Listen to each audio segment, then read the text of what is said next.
तो next week stock market का analysis करेंगे और वो मनी कंट्रोल ऐप पर एनालिसिस कर रहे हैं। तो जो मंडे को मार्केट खुलेगा उसमें हमें राइज ऑन सेल का ही स्ट्रेटजी रखना है। अगर गैप अप खुलता है तो वहाँ निफ्टी 50 में भी आपको सेल करना है। नियर अबाउट अगर 800 के ऊपर खुलता है, क्योंकि यूएस मार्केट में जो नास्डैक है वो लगभग 100 प्लस पॉइंट का उसमें तेजी रहा है, तो निफ्टी में भी हो सकता है कि तेज ही गैप अप ही खुले। तो आपको निफ्टी में भी अगर 850 के आसपास अगर निफ्टी जाता है तो वहां से सेल करना है।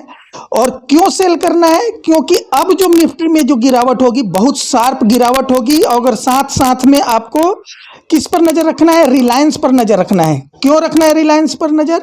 क्योंकि रिलायंस में तेजी रह सकती है लेकिन अगर रिलायंस में भी गिरावट होगी तो बड़ी गिरावट होगी। अगर रिलायंस में भी साथ में गिरावट होती है और आईटी सेक्टर जो है अपने टॉप पर कंसोलिडेट कर रहा है, वहां से आईटी सेक्टर में भी गिरावट होगी। तो थोड़ा सा हम आईटी सेक्टर भी देख लेंगे, आईटी सेक्टर भी देख लेते हैं, तो देख लीजिए आईटी सेक्टर भी नीचे में कंसोलिडेट कर रहा है, तो आईटी में भी आगे गिरावट होगी। तो आपको राइज ऑन, अगर निफ्टी में कोई भी गैप अप होता है, ओपन होता है और 800 के ऊपर जाता है और 850 के आसपास, 21,850 के आसपास, तो आपको निफ्टी में सेल करना है। दूसरी चीज क्या है? दूसरी चीज ये है कि अब जो है mid cap and small cap में गिरावट शुरू हो गया है। ठीक है, mid cap and small cap में देख लीजिए, मिड कैप में स्मॉल कैप में लगभग 2% की गिरावट हुई थी, लेकिन कवर किया है 0.5%। उसी तरह मिड कैप में भी लगभग 2% की, स्मॉल कैप में भी 2%, मिड कैप में भी 2% की गिरावट आई थी, लेकिन कवर किया है। तो बड़ी गिरावट आने से पहले mid cap and small cap में गिरावट शुरू हो जाती है। तो ये चीज आपको ध्यान रखना है। थोड़ा सा मिड कैप का भी चार्ट देख लेते हैं। तो मिड कैप जो है अपने इसमें भी अभी लगभग 1% की गिरावट है और यहां से जो गिरावट होगी बड़ी गिरावट होगी मिड कैप में। ठीक है, तो अब थोड़ा सा बैंक निफ्टी का भी एनालिसिस कर लेते हैं। तो बैंक निफ्टी जो है, बैंक निफ्टी में गिरावट बहुत तेज हो सकती है। इसके पीछे कारण है, एक चार्ट देख लीजिए, यहाँ डबल टॉप टाइप का बन रहा है और यहां से जो गिरावट होगा इस बार 45,000 पर आपको नजर रखना है, उसको भी तोड़ देगा।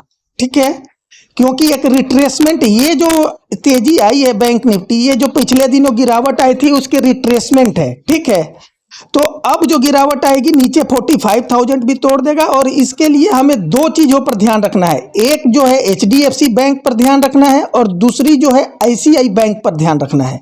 ठीक है, एसबीआई थोड़ा बहुत, अब एसबीआई में भी ज्यादा ऊपर की तेजी नहीं बचा हुआ है, लेकिन ऊपर में 1-2 दिन कंसोलिडेट कर सकता है, उसके बाद एसबीआई में भी गिरावट आएगी। लेकिन अभी तुरंत जो गिरावट आने वाली है, एचडीएफसी में बड़ी गिरावट आने वाली है और आईसीआई बैंक में बड़ी गिरावट आने वाली है। तो चलिए देखते हैं एचडीएफसी। तो एचडीएफसी के चार्ट पर पहले देखते हैं। तो एचडीएफसी के चार्ट देख लीजिए, ये कंसोलिडेट कर रहा है ऊपर में और एक ट्रायंगल, इनवर्ड ट्रायंगल भी बना रहा है जहां से कि गिरावट आ सकती है। ये देख लीजिए, एक इनवर्ड ट्रायंगल भी बना रहा है जहां से एक नीचे की तरफ अगर ब्रेक डाउन होता है तो बड़ी गिरावट आ सकती है। अब थोड़ा सा इसका एफएनओ में जाकर देख लेते हैं, जो कॉल राइटिंग सबसे ज्यादा और पुट राइटिंग कहां पर है। तो ऑप्शन में भी गए और ओपन इंटरेस्ट चार्ट देखेंगे। तो ओपन इंटरेस्ट जब चार्ट देखते हैं तो सबसे ज्यादा जो कॉल राइटिंग है इसका 1400 पर है और 1400 पर ही प्राइस घूम रहा है। और सबसे ज्यादा यहाँ पर 1400 पर सबसे ज्यादा पुट राइटिंग है, यानी कि तेजी वाले बैठे हुए वहीं पर घूम रहा है। अगर 1400 टूटा तो एचडीएफसी बैंक में 15-20 पॉइंट की गिरावट आ सकती है, तो बैंक निफ्टी में भी तेज गिरावट आ सकती है। और सबसे ज्यादा कॉल राइटिंग कहाँ है? 1450 पर है।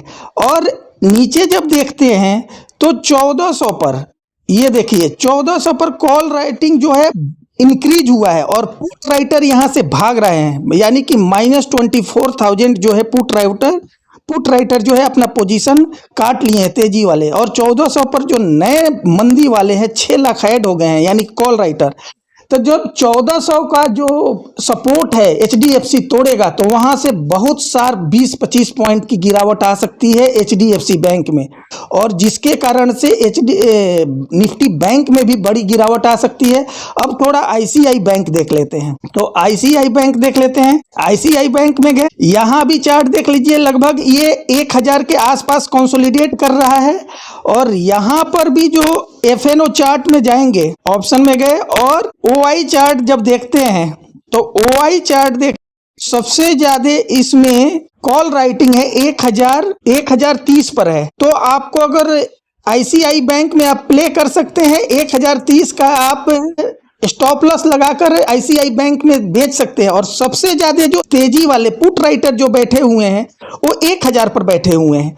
तो अगर 1000 से नीचे आईसीआई बैंक आया, वो काफी देर पिछले दिन कंसोलिडेट किया है फ्राइडे को 1000 के आसपास, अगर ये ट्रैप में आ गए तेजी वाले पुट राइटर 1000 पर, तो बैंक निफ्टी में बड़ी गिरावट आएगी और फिर बैंक निफ्टी 44,300 के आसपास नीचे आएगी। जहां है उससे लगभग 1200 पॉइंट नीचे, 12 मतलब अभी जहां बैंक निफ्टी है 45,600, उससे लगभग 1200-1300 पॉइंट की वहां से गिरावट आ सकती है बैंक निफ्टी। तो नेक्स्ट वीक में बैंक निफ्टी और निफ्टी में बिकवाली करके चले। अगर निफ्टी आपको 800 के ऊपर मिलता है, 800 के ऊपर मिलता है, अगर निफ्टी 850 के पास, यानी कि 21,850 के पास, तो वहां से बिकवाली करें। और बैंक निफ्टी भी जहां खुलता है वहां से बिकवाली करें। गैप अप खुलता है तो वहां, और अगर 100-150 पॉइंट नीचे खुलता है तो भी आप थोड़ा देर कंसोलिडेट करता है तो 5 मिनट के कैंडल में देखकर वहां से, जहां से एक रेड कैंडल 5 मिनट कैंडल पर बनता है या कंसोलिडेट करके वहां से जब गिरना शुरू हो तो आप सेल कर सकते हैं। तो नेक्स्ट वीक में बिकवाली करना है और तेज गिरावट होगी नेक्स्ट वीक में। कारण क्या है कि स्मॉल कैप और मिड कैप में अब बिकवाली शुरू हो गई है, तो अब जो भी गिरावट होगी बहुत तेज होगी और बहुत बड़ा होगी। Thank you.